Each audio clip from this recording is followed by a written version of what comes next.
So here's the deal with the Jacob narrative in Scripture. The Jacob narrative serves as a moral development test. In other words, a spiritual development test, or a test of spiritual maturity. There are many tests of spiritual maturity throughout Scripture, and you might have noticed them. What's notable about the Jacob narrative and all of the other narratives is that the tests come with all of the answers in the study guide. Still, many individuals fail the test. They ignore the actual study guide. They take the test without studying. They forget the actual lessons and get caught up in some of the dynamics of the narrative, and therefore it makes it difficult for them to analyze the situation and provide the correct answer. And many people give the wrong answer when it comes to Jacob and the Jacob narrative. And part of this comes from brainwashing in many instances. And then in some other instances, people are identifying with Jacob or other individuals in Scripture. And so therefore, they are not approaching the test from an objective space. So it's a very subjective approach to the test. What we're going to do, though, is we're going to quickly look at some of the lessons that are being presented in the Jacob narrative so that you can better approach this moral development or spiritual development test that is focused on Jacob. We're going to look at a few things. We're going to look at the narrative related to the woman and the serpent and how that relates to Jacob. We're going to look at the dynamic of conflict. We're going to look at what Jacob says and does and what the serpent says and does that results in a particular dynamic that we see in Scripture. It's important to remember, and we've discussed this before, that the serpent is not an actual snake in Scripture. So when you deconstruct it, you see that the snake is an actual entity distinct from a serpent or a snake. But the serpent represents a specific type of entity with characteristics that are shared with Jacob. So let's get started. Let's start by looking at Genesis 27:11. And this is the conversation that Jacob is having with Rebekah. Now, we've done a deconstruction of this conversation before, but we're going to look at it from a different angle with respect to this moral development dynamic. And so it indicates here, and Jacob said to Rebekah, his mother, "Behold, Esau, my brother, is a hairy man, and I am a smooth man." We're going to come back to this. Number 12, "My father peradventure will feel me, and I shall be seen to him as a deceiver, and I shall bring a curse upon me and not a blessing." Okay, let's backtrack here for a minute and let's go back up into 11 because we need to clarify something here. This is Jacob talking, first of all, or this is the entity that wrote this saying what Jacob said, okay? And so Jacob says his brother Esau is a hairy man and he is a smooth man. This is deep, okay? First of all, one of the ways of understanding hairy is rough, okay? So he is a rough man. He was described sort of as a rough baby in terms of texture, in terms of appearance. Jacob, however, is describing himself as a smooth man. So this is Jacob describing both Jacob and Esau. This isn't Esau saying that Esau is rough or hairy. This is Jacob, according to the narrative, um, providing this description. But then Jacob goes on to describe himself as smooth. And because you have a general contrast there, it's very easy to walk away from this thinking that this simply means that Esau is hairy with lots of hair and Jacob is hairless or doesn't have a lot of hair. That's one way to look at this. However, when we look deeper into the scripture and we do an exegesis, we see that there is something very significant going on here with this description. And part of it you see in the second passage where it indicates that Isaac will see him as a deceiver if he is caught. And this is going to bring a curse upon him and not this blessing that he would be trying to take. Okay, so now what we're going to consider is this construct of smooth. And what does it mean to be a smooth man? In order to understand what Jacob is saying when he is describing himself, we're going to go to the Strong's Lexicon, Hebrew 2509.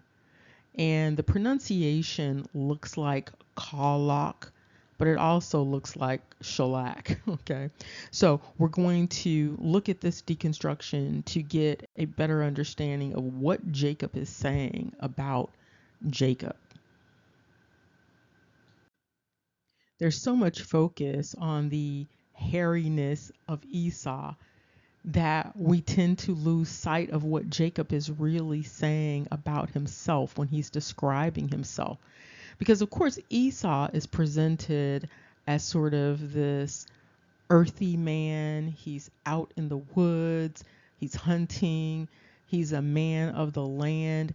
And then we see Jacob dwelling in tents. And so there's always the opportunity to project onto this situation whatever people want to project onto it, in spite of what Jacob actually says about Jacob. And so Jacob says he is a smooth man. And what smooth means is flattering. And so when you think about a smooth man, you might think about a charming man. And so in this instance, it's indicating flattering. It goes on to indicate that this smooth is specifically related to the tongue. And so a flattering tongue. And so Jacob is describing himself in many ways as this smooth, flattering man. He has a gift, apparently, of gab. And so it goes on to indicate this conflation between the standard understanding of smooth as something that is bare or bland or plain, and that which is slippery and deceitful. And so as you recall, in the second passage, Jacob indicates that if his father figures this out, he's going to see him as the deceiver. He's going to see him consistent with his name, because his name essentially means deceiver. And so he's saying Isaac is going to think that, and he's going to see that, and this is going to bring a curse upon him versus a blessing. Now there's another notation related to this smoothness that's really odd, but completely relevant. And so at 2509 in this other entry, you see that this idea of smooth is related to the construct of to divide, to share, to apportion, to distribute. And this, of course, is relevant to the entire narrative that's going on between Jacob and Rebekah, and this attempt to trick Isaac into doing something else with the distribution of the blessing. And so it's very odd, but very relevant. But again, this word, this kalak, refers to the idea of smooth. And so we're going to look at some additional entries related to this smooth that Jacob is talking about. And here you see smooth as this adjective, and it is referring to Jacob's reference to himself as a smooth man. And here you see this smoothness is referring to the mouth uttering smooth words. Also, the divination of flattery. And so this smoothness is also considered a form of divination, the divination of flattery, and this is in Ezekiel. And here again, you see this interchange between smoothness and flattery. And here's additional commentary related to this construct of smoothness. It indicates it is used to describe words that are persuasive but potentially deceitful, highlighting the contrast between outward appearances and inner truth. When looking at the translation, there are a number of synonyms that are offered related to this smoothness. We have slick, and we also have glib. Glib is very important, and we're going to talk about why the construct of glib is important in this narrative and in everyday affairs. And here we see this construct of glib, which is an adjective, and it is synonymous with this idea of smooth. And so for glib, it indicates in the translation that this relates to insincere and shallow communications. In other words, an individual being slick, smooth tongue, silver tongue, okay, smooth talker. And so that's what is coming forth from Jacob when Jacob is describing Jacob. Jacob is saying Jacob is slick. Jacob is saying that Jacob is glib. And Jacob is essentially describing himself in the same way as Rebecca is presenting herself. And so Jacob and Rebecca are really cut from the same cloth. And when you read the narrative that incorporates Laban into the narrative, and that's his uncle slash father-in-law, you see Jacob being even more smooth. You also see Laban being smooth, but you really see Jacob in action. Now, one of the reasons why this glibness stands out is because glibness is one of the hallmark traits of psychopathy. And so it's one of the first things that you might notice if you are dealing with an individual who is exhibiting psychopathic tendencies. And so you see here in this entry, in this article, psychopathy is a complex personality disorder that includes interpersonal and affective traits such as glibness, lack of empathy, guilt or remorse, shallow affect, and irresponsibility. And so these are all considered traits that you would see with individuals exhibiting psychopathic tendencies. It is often very interesting to hear individuals process the Jacob narrative, the Jacob, Rebecca, Isaac, and Esau narrative. Many individuals, not recognizing that this is a spiritual or moral development test, many individuals will justify the behavior of Jacob. They see nothing wrong with him tricking his father, pretending to be Esau, stealing an inheritance, a blessing. They see nothing wrong with it. And they provide excuses for it. They will even indicate that what has taken place was deserved. Okay, so it's a very interesting vantage point. But often when individuals are doing this, it's because they identify with this dynamic. And so therefore they don't see anything wrong with it. And this is where they are in terms of their moral or spiritual development. They don't see anything wrong with the harm that has taken place. And again, they will often justify it. What we're going to do is we're going to look at this dynamic between Eve and the serpent again, so that we can get a better understanding of what took place between Eve and the serpent and the implications and how this relates to Jacob. Not only Jacob, but Jacob and the woman. Now, if you recall, Eve indicated in the narrative that the serpent beguiled her and she ate of the fruit. And so, in other words, the snake, the serpent, tricked her, deceived her, deluded her. Okay, so the serpent is presented as a deceiver, and the woman is presented as that which was tricked.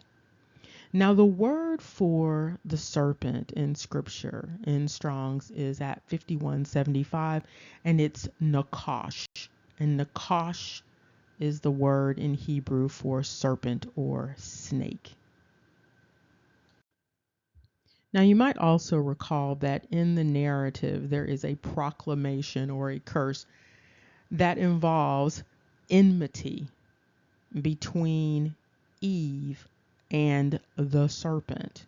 Okay, and so there is conflict that is between Eve and the serpent, and not only conflict or enmity or hatred between Eve and the serpent, but between Eve's offspring and the offspring of the serpent. Now remember, the serpent is the deceiver. And so the conflict is between the woman or Eve and the deceiver, the embodiment of this deceiver. And so we're just going to refresh on this whole construct of the serpent. Okay, so when we looked at the serpent before, we saw that the serpent was not really a snake, and that this nakash means to practice divination or observe signs.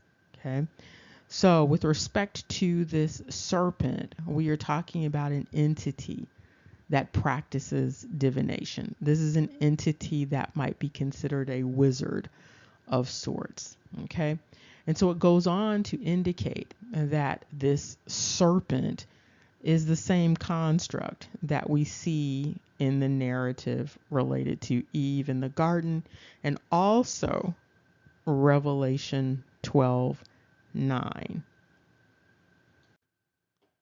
What's most important, however, and what is often missed, is the serpent is synonymous with Jacob. Okay. You also see this similarity between the serpent and Dan, and that is a son of Jacob's. But specifically, you see this correlation between Jacob and the serpent. And so it indicates the serpent as something that is biting. The serpent related again to this idea of charm, but also figurative of an oppressor. But what is notable in terms of that spiritual development test, that moral development test, is that the serpent is synonymous with Jacob. And this is consistent with how Jacob has described himself as smooth, as slick, as glib, as cunning. Okay. And so they are basically one and the same. And so symbolically, not only do we see this conflict between Jacob and Esau, we now symbolically see this conflict between Eve, or the woman, and Jacob. Because Jacob essentially represents the entity known as the serpent. Both are presented as smooth, cunning, deceitful, and beguiling. And what's noteworthy about this is that this is how Jacob is describing Jacob. Jacob is making it very clear that Jacob understands himself as smooth or slick or glib or cunning, deceiving. And in the narrative, there will be enmity between the woman and that which is understood as having these same traits as Jacob. And so, in terms of understanding this dynamic, we see that according to the narrative, there will be this conflict between the descendants of these two entities throughout time. This might account for also some of the animosity that you might note in scripture with respect to females.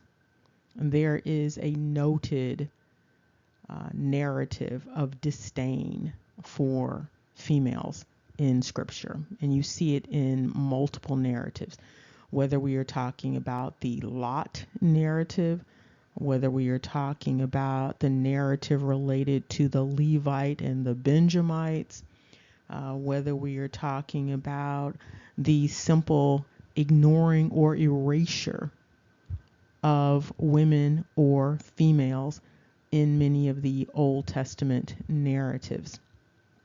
And so there is some sort of discord going on with respect to Eve and the descendants of that which would be considered Jacob.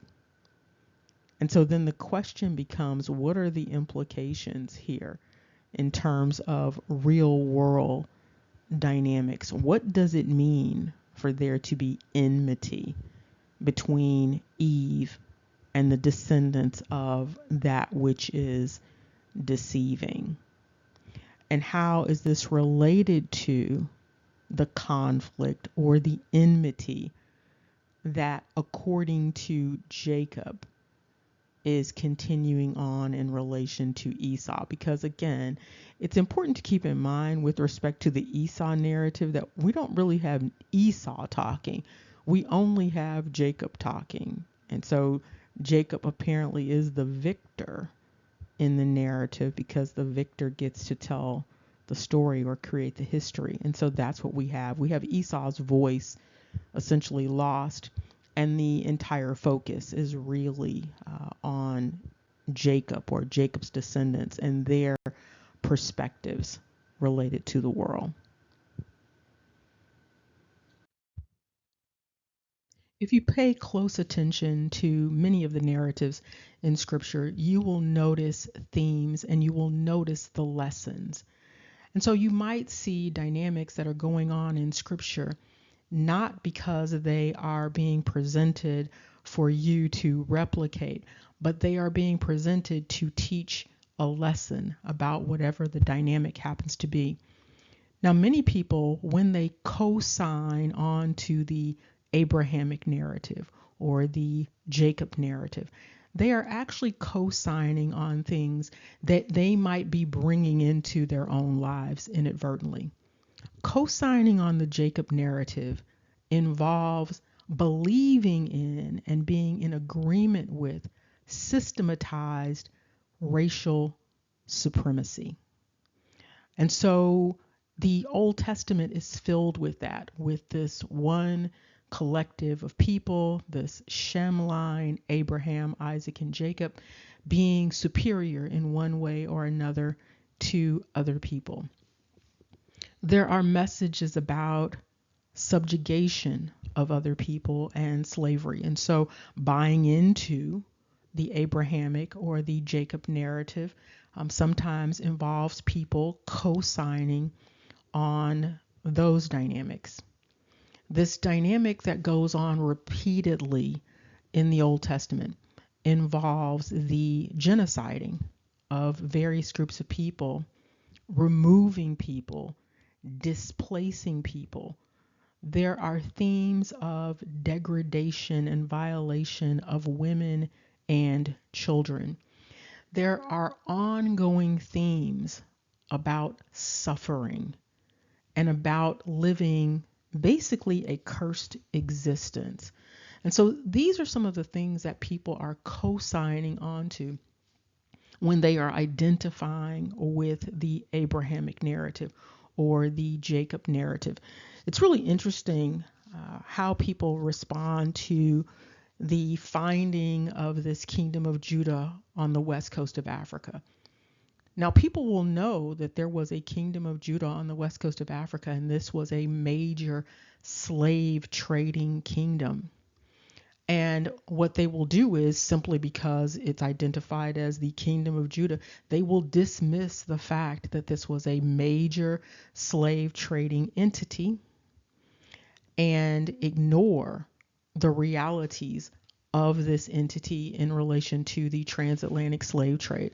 And so they are very quick to identify slavery as being wrong, but once they identify themselves as being associated with this kingdom of Judah on the west coast of Africa, they then justify anything and everything that has taken place with that particular entity. If you look in the book of Isaiah, you will see that indictment about the children of Jacob. You will see that in many ways, according to the narrative in Scripture, that they were not being very nice. They were being very harmful, not only to themselves, but to other people. And so you see that there is a pattern of destruction with respect to this particular collective. There is a pattern of identity theft. There is a pattern of cultural appropriation. There is a pattern of scapegoating, literally scapegoating, using animals to pay for the sins of the wrongdoer. And there is the basic co-signing on Machiavellianism. Okay. And so you see this repeated pattern going on with this collective, this Abraham, Isaac, Jacob collective. And when individuals co-sign onto the behaviors that are demonstrated in Scripture, they are basically adopting these paradigms, embracing these dynamics, even though, even in Scripture, it has been pointed out that these are unacceptable behaviors. And finally, it's interesting to note that humanity often elevates individuals that are presenting with these Jacob-like characteristics. The person that is a smooth talker, the person that is glib, the person that is charming, the person that is conniving.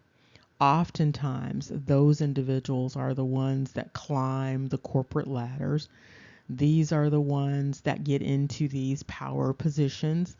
And these are the ones that are celebrated or glorified.